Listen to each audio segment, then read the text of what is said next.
ಭಾವನೆಗಳನ್ನು ಅರ್ತು ಭಾರತೀಯ ಜನತಾ ಪಕ್ಷದ ನಾಯಕರು ಸನ್ಮಾನ್ಯ ಪ್ರಹ್ಲಾದ್ ಜೋಶಿ ಇರ್ಬೋದು, ಸನ್ಮಾನ್ಯ ಅರವಿಂದ್ ಬೆಲ್ಲದರ್ ಇರ್ಬೋದು, ಧಾರವಾಡದ ಜನತೆ ಏನ್ ಹೇಳ್ತಾರಲ್ಲ, ನಮ್ಮ ಮಹಾನಗರ ಪಾಲಿಕೆ ಸಪರೇಟ್ ಆಗ್ಬೇಕಂತೇಳಿ ಅದಕ್ಕೆ ಬದ್ಧರಾಗಿದ್ದಾರೆ. ವಿನಾಕಾರಣ ಕಾಂಗ್ರೆಸ್ನವರು ಇದಕ್ಕೆ ವಿರೋಧ ಅಂತೇಳಿ ವ್ಯಕ್ತಪಡಿಸ್ತಾ ಇದಾರೆ. ಯಾವಾಗಲೂ ಭಾರತೀಯ ಜನತಾ ಪಕ್ಷರು ಧಾರವಾಡದ ನಾಗರಿಕರ ಏನು ಭಾವನೆ ಇದೆ ಅದಕ್ಕೆ ಸಪರೇಟ್ ಮಾಡಲಿಕ್ಕೆ ಅದಕ್ಕೆ ಬದ್ಧವಾಗಿದ್ದಾರೆ ಅಂತ ನಾನು ಹೇಳಿಕೆ ಇಷ್ಟಪಡ್ತೀನಿ. ಆಮೇಲೆ ಮಾತಾಡ್ತೀನಿ. ಜನತಾ ಪಕ್ಷ ಧಾರವಾಡ ಘಟಕದಿಂದ ಇವತ್ತಿನ ದಿವಸ ಏನು ಒಂದು ಪ್ರತ್ಯೇಕ ಪಾಲಿಕೆ ವಿಷಯದಲ್ಲಿ ಕಾಂಗ್ರೆಸ್ಸಿನ ಷಡ್ಯಂತ್ರ ರಾಜಕಾರಣ ಮತ್ತು ಜನ ವಿರೋಧಿ ನೀತಿ, ಜನರಿಗೆ ತಪ್ಪು ದಾರಿಗೆಳುವಂಥ ಕೆಲಸವನ್ನು ಇವತ್ತು ಕಾಂಗ್ರೆಸ್ ಮಾಡ್ತಾ ಇದೆ. ಮೊಟ್ಟ ಮೊದಲ ಹೇಳ್ಬೇಕಂದ್ರೆ ಪ್ರತ್ಯೇಕ ಪಾಲಿಕೆಗೆ ಹೋಕಾರ ಕೊಟ್ಟು ರಾಜ್ಯಪಾಲರಿಗೆ ಹೇಳಿ ಹೋರಾಟ ಮಾಡಿದವರು ಭಾರತೀಯ ಜನತಾ ಪಾರ್ಟಿಯವರು.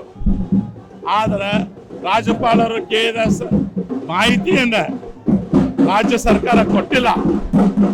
ಮತ್ತು ಅದರ ಜೊತೆಗೆ ರಾಜ್ಯ ಸರ್ಕಾರ ಮಹಾನಗರ ಪಾಲಿಕೆಗೆ ಕೊಡಬೇಕಾದಂಥ ಅನುದಾನ 350 ಕೋಟಿ ರೂಪಾಯಿ ಕೊಟ್ಟಿಲ್ಲ. ಆ ಕಾರಣಕ್ಕೆ ಭಾರತೀಯ ಜನತಾ ಪಕ್ಷ ಈ ಇರ್ಬೇಕಂತ ವಿಚಾರ ಮಾಡ್ತು. ಈಗ ನಾವು ಮಹಾನಗರ ಜನರ ಆಶಯದ ಮೇರೆಗೆ, ಜನರ ಆಶಯ ಪ್ರತ್ಯೇಕ ಆಗ್ಬೇಕಂತದ ಭಾರತೀಯ ಜನತಾ ಪಕ್ಷ ನಾವು ಪ್ರತ್ಯೇಕ ಮಾಡಬೇಕು ಇವತ್ತು ಒತ್ತಾಯ ಮಾಡ್ತಾ ಇದ್ದೀವಿ. ಒತ್ತಾಯ ಮಾಡಿ ರಾಜ್ಯ ಸರ್ಕಾರ ಏನು ರಾಜ್ಯಪಾಲರು ಕೇಳಿದ ಮಾಹಿತಿಯನ್ನ ಕೂಡಲೇ ಒದಗಿಸಬೇಕು. ಒದಗಿಸಿದ ಕೂಡಲೇ ರಾಜ್ಯಪಾಲರ ಅಂಕಿತ ಹಾಕಿ ಇದಕ್ಕೆ ಇದು ಕೊಡುವಂಥದ್ದು ಕೆಲಸವನ್ನ ನಮ್ಮ ನಾಯಕರಂತ ಪ್ರಹ್ಲಾದ್ ಜೋಶಿ ಅವರು, ಅರವಿಂದ್ ಬೆಲ್ಲದವರು, ಮಹೇಶ್ ಟೆಂಕೆ ಅವರು ಮಾಡಿದ್ದಾರೆ. ದಯವಿಟ್ಟು ರಾಜ್ಯ ಸರ್ಕಾರ ರಾಜಕೀಯ ಮಾಡೋದನ್ನು ಬಿಟ್ಟು ಈ ಪ್ರತ್ಯೇಕ ಮಹಾಪಾಲಿಕೆಗೆ ಏನು ಆಗಬೇಕಾಗೈತಿ, ಕಾನೂನಾತ್ಮಕವಾಗಿ ಏನೇನೋ ತೊಡಕುಗಳಿದಾವೆ ಅದನ್ನು ಸರಿಪಡಿಸುವಂಥ ಕೆಲಸನ ಮಾಡ್ಬೇಕಂತ ರಾಜ್ಯ ಸರ್ಕಾರ ಕೇಳಬೇಕು. ಇವತ್ತು ರಾಜ್ಯ ಕಾಂಗ್ರೆಸ್ ಸರ್ಕಾರ ಒಂದು ನಾವು ಮಹಾನಗರ ಪಾಲಿಕೆಯಲ್ಲಿ ಮಾಡಿ ಹುಬ್ಳಿ ಮತ್ತು ಧಾರವಾಡ ಬೇರೆ ಮಹಾನಗರ ಪಾಲಿಕೆ ಆಗ್ಬೇಕಂತ ಹೇಳಿ ಠರಾವ್ ಮಾಡಿ ಕಳಿಸಿದ ಮೇಲೆ ಅದನ್ನ ರಾಜ್ಯಪಾಲರಿಗೆ ಕಳಿಸಿದ ಮೇಲೆ ಕಳೆದ 1.5 ವರ್ಷದಿಂದ ಯಾವುದೇ ಫಾಲೋ ಅಪ್ ಮಾಡಲಾರ್ದ ಇವತ್ತು ವಾಪಸ್ ಮತ್ತೆ ಬಿಜೆಪಿ ಮೇಲೇನೆ ಗೂಬೆ ಕೂರಿಸುವಂತ ಕೆಲಸವನ್ನ ಸರ್ಕಾರ ಮತ್ತು ಇಲ್ಲಿರ್ತಕ್ಕಂಥ ಸ್ಥಳೀಯ ಕಾಂಗ್ರೆಸ್ ನಾಯಕರುಗಳು ಕೆಲವೊಬ್ಬರು ತಮ್ಮ ಸ್ವಾರ್ಥಕ್ಕಾಗಿ ಬಿಜೆಪಿ ಮೇಲೆ ಆರೋಪ ಮಾಡ್ತಾ ಇದ್ದಾರೆ. ಆದರೆ ಬಿಜೆಪಿ ಮಾತ್ರ ಯಾವಾಗಲೂ ಧಾರವಾಡದ ಜನತೆ ಜೊತೆ ಇದೆ, ಧಾರವಾಡದ ಜನರ ಜೊತೆಗೆ ಆಟ ಆಡುವಂತ ಕೆಲಸವನ್ನ ಕಾಂಗ್ರೆಸ್ ಮಾಡ್ತಾ ಇದೆ. ಬಿಜೆಪಿ ಬಹಳ ಸ್ಪಷ್ಟ ನಿಲುವಿದೆ. ಧಾರವಾಡ ಮಹಾನಗರ ಪಾಲಿಕೆ ಬೇರೆ ಆಗ್ಬೇಕು ಅನ್ನೋ ನಿಟ್ಟಿನಲ್ಲಿ ಇವತ್ತು ನಾವು ಬದ್ಧವಾಗಿದ್ದೇವೆ, ಅದಕ್ಕೆ ನಾವು ಬೆಂಬಲವಾಗಿದ್ದೇವೆ. ಆ ನಿಟ್ಟಿನಲ್ಲಿ ಇವತ್ತು ಕಾಂಗ್ರೆಸ್ ಅವರು ಮಾಡ್ತಕ್ಕಂಥ ಆರೋಪವನ್ನು ಖಂಡಿಸಿ ನಾವು ಅವರ ವಿರುದ್ಧ ಮೆರವಣಿಗೆ ಮಾಡ್ತಾ ಇದ್ದೀವಿ. ನಾವು ಧಾರವಾಡ ಮಹಾನಗರ ಪಾಲಿಕೆ ಪರವಾಗಿ ಬಿಜೆಪಿ ಯಾವಾಗಲೂ ಇದೆ. ಇವತ್ತಿನ ದಿವಸ ನಮ್ಮ ಭಾರತೀಯ ಜನತಾ ಪಕ್ಷದ ವತಿಯಿಂದ ಕರ್ನಾಟಕ ಸರ್ಕಾರ, ಸಿದ್ದರಾಮಯ್ಯ ಸರ್ಕಾರ ನಮ್ಮ ಹುಬ್ಬಳ್ಳಿ ಧಾರವಾಡ ಮಹಾನಗರ ಪಾಲಿಕೆಗೆ ಬರಬೇಕಾದಂಥ ಸುಮಾರು 400 ಕೋಟಿಗಳನ್ನು ಅನುದಾನವನ್ನು ಇಲ್ಲಿವರೆಗೆ ಬಿಡುಗಡೆ ಮಾಡಿಲ್ಲ. ಯಾಕಂದ್ರೆ ಬರೀ ಹೇಳ್ಕೊತ ಹೋದ್ರು, ಆ ಗ್ಯಾರಂಟಿ ಅನ್ಕೊಂತ ರೊಕ್ಕ ಹಾಕೊಂತ ಹೋದ್ರು. ಆದರೆ ಡೆವಲಪ್ಮೆಂಟ್ ಅನ್ನೋದು ಯಾವುದೂ ಇಲ್ಲ.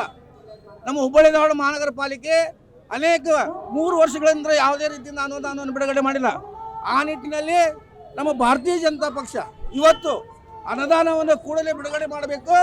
ಅದರ ಜೊತೆಯಾಗಿ ಇಲ್ಲಿ ಮಹಾನಗರ ಪಾಲಿಕೆ, ಧಾರವಾಡ ಪ್ರತ್ಯೇಕ ಮಹಾನಗರ ಪಾಲಿಕೆಯನ್ನು ಬೇಕಂತೇಳಿ ಪಕ್ಷಾತೀತವಾಗಿ ಹೋರಾಟವನ್ನು ಮಾಡ್ತಕ್ಕಂಥ ಸಂದರ್ಭದಲ್ಲಿ ಅನೇಕ ಕಾಂಗ್ರೆಸ್ಸಿನ ದುರುಳರು ಅದಕ್ಕೆ ಹೈಜಾಕ್ ಮಾಡಿ ಅದನ್ನು ತಮ್ಮ ಮಾಡ್ಕೊಂಡು ಮಾಡ್ತಾ ಇದ್ದಾರೆ. ಅದಕ್ಕೆ ವಿರೋಧ ಇದೆ.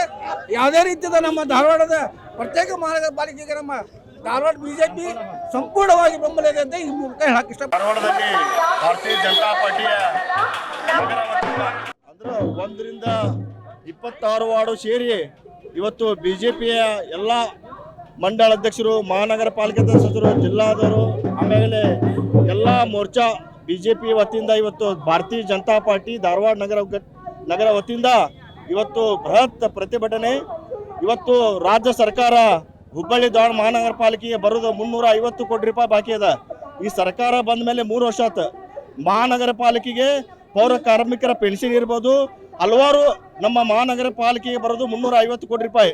ಅದು ಇನ್ನೂ ಕೊಡ್ತಾ ಇಲ್ಲ. ನಾವು ಎಷ್ಟಲ್ಲ ಮೇಯರ್ ಅವರು, ಸಭಾನಾಯಕರು ಎಲ್ಲರೂ ಕೂಡಿ CM ಅವ್ರಿಗೆ ಮನವಿ ಕೊಟ್ರೆ DCM ಮನವಿ ಕೊಟ್ರ, ಜಿಲ್ಲಾ ಉಸ್ತುವಾರಿ ಸಚಿವ ಮನವಿ ಕೊಟ್ರ, ಯಾವುದೂ ಅನುದಾನ ಇಲ್ಲಿವರೆಗೆ ಮಹಾನಗರ ಪಾಲಿಕೆಗೆ ದುಡ್ಡು ಕೊಟ್ಟಿಲ್ಲ. ಅದನ್ನು ಖಂಡಿಸಿ ಇವತ್ತು ಪ್ರತಿಭಟನೆ.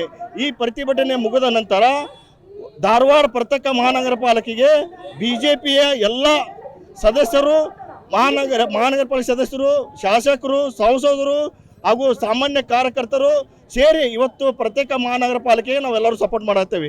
ಅವ್ರ ಹಿಂದಕ್ಕೆ ಏನು ಅಂದ್ರಲ್ಲ, ಅಲ್ಲೇ ಪ್ರತಿಭಟನೆ ಮಾಡುವ ಮುಖಾಂತರ ನಮ್ಮ ಲೀಡರ್ಸ್ಗೆ ಅವಮಾನ ಮಾಡಿದ್ರು, ಮಾನ್ಯ ಸಂಸದರಿಗೆ ಅವಮಾನ ಮಾಡಿದ್ರು, ಮಾನ್ಯ ಶಾಸಕರಿಗೆ ಅವಮಾನ ಮಾಡಿದ್ರು, ಸರ್ಕಾರಕ್ಕೆ ಬೈದರು. ಅದೆಲ್ಲ ಸುಳ್ಳವರು. ಅವ್ರು ಮಾಡೋದೆಲ್ಲ ಡೊಂಗಿ, ಕಾಂಗ್ರೆಸ್ನವರು ಡೊಂಗಿತನ ಮಾಡತ್ತಾರ. ಆಮೇಲೆ ಮೊನ್ನೆ ಅವರು ರಾಜೀನಾಮೆ ಕೊಟ್ಟರು 10-12 ಮಂದಿ. ಅದು ರಾಜೀನಾಮೆ ಯಾರಿಗೆ ಕೊಡಬೇಕು? ಹುಬ್ಳಿ ಧಾರವಾಡ ಪೂಜಾ ಮಹಾಪುರರಿಗೆ ರಾಜೀನಾಮೆ ಕೊಡಬೇಕು. ಸರ್ಕಾರದಿಂದ ನಾಮಿನೇಟ್ ಕಾರ್ಪೊರೇಟರ್ ಆಗಿರ್ತಾರಲ್ಲ, ಅವರು ಸರ್ಕಾರಕ್ಕೆ ನಾಮಿನೇಟ್ ಕೊಡಬೇಕು. ಸುಳ್ಳ ನಾಟಕ ಕಂಪನಿ ನಡೆಸ್ತಾರೆ ಕಾಂಗ್ರೆಸ್ನವರು.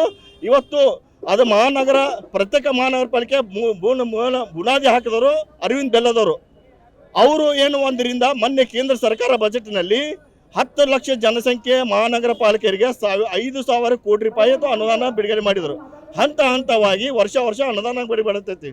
ಅವಾಗ ಅರವಿಂದ್ ಬೆಲ್ಲದವರು ಮಹಾನಗರ ಪ್ರತ್ಯೇಕ ಹೋರಾಟ ಒಂದು ಸಮಿತಿ ರಚಿಸಿ ಅದು ಸರ್ಕಾರಕ್ಕೆ ಹೋಗಿತ್ತು. ಸರ್ಕಾರವರು ರಾಜ್ಯಪಾಲರಿಗೆ ಕಳಿಸಿದ್ರು. ಅವಾಗ ಅರವಿಂದ್ ಬೆಲ್ಲದವ್ರಿಗೆ ಇಲ್ಲ, ಇಷ್ಟು ಅಮೌಂಟ್ ಬರೋಲ್ಲ, ನಮ್ಮ ಜನಸಂಖ್ಯೆ ಕಡಿಮೆ ಆದ್ರೆ ಅಮೌಂಟ್ ಕಡಿಮೆ ಇರ್ತೈತಿ, ಡೆವಲಪಿಗೆ ಅಮೌಂಟ್ ಸಾಲುಗಿಲ್ಲ, ಈ ರಾಜ್ಯ ಸರ್ಕಾರ ಅಮೌಂಟ್ ಕೊಡ್ತಾ ಇಲ್ಲ. ಹಿಂಗಾಗಿ ಅವರು ಎಲ್ಲ ಹೋರಾಟಗಾರರ ಕರೆದು ಒಂದು ಮೀಟಿಂಗ್ ಮಾಡಿದ್ರು. ಹಿಂಗೆ ಮಾಡಿದ್ರೆ ಹಿಂಗೆ ಆಕೈತಿ, ಹಿಂಗೆ ಮಾಡಿದ್ರೆ ಹಿಂಗೆ ಆಕೈತಿ. ಅದನ್ನ ಕಾಂಗ್ರೆಸ್ನವರು ಸುಳ್ಳು ಆರೋಪ ಮಾಡಿದ್ರು. ಅರವಿಂದ್ ಬೆಲ್ಲದವರು ವಿರೋಧ ಮಾಡಿಲ್ಲ, ಸಂಸದರು ವಿರೋಧ ಮಾಡಿಲ್ಲ, ನಮ್ಮ BJP ಸಾಮಾನ್ಯ ಕಾರ್ಯಕರ್ತರು ವಿರೋಧ ಮಾಡಿಲ್ಲ ಯಾವುದು ಪ್ರತ್ಯೇಕ ಮಹಾನಗರ ಪಾಲಿಕೆಗೆ. ಅದನ್ನು ಸುಳ್ಳು ಸುಳ್ಳು ಸುದ್ದಿ ಹಬ್ಬಿಸಿ ಕಾಂಗ್ರೆಸ್ನವರು ಇದು ಮಾಡಕತ್ತಾರ. ಹಿಂಗಾಗಿ ನಾವು ಇವತ್ತು ಧಾರವಾಡ 71 ನಗರ ಕಡೆ ಇರ್ಬೋದು, ಧಾರವಾಡ 70 ನಗರ ಕನಕ ಎಲ್ಲರೂ ಸೇರಿ ಇವತ್ತು ನಾವು ರಾಜ್ಯ ಸರ್ಕಾರ ವಿರುದ್ಧ ಪ್ರತಿಭಟನೆ ಹಾಗೂ ಮಹಾನಗರ ಪ್ರತ್ಯೇಕ ಪಾಲಿಕೆಗೆ ಬೆಂಬಲಿತ ಒಂದು ಇವತ್ತು ಹಮ್ಮಿಕೊಳ್ಳಲಾಗಿದೆ.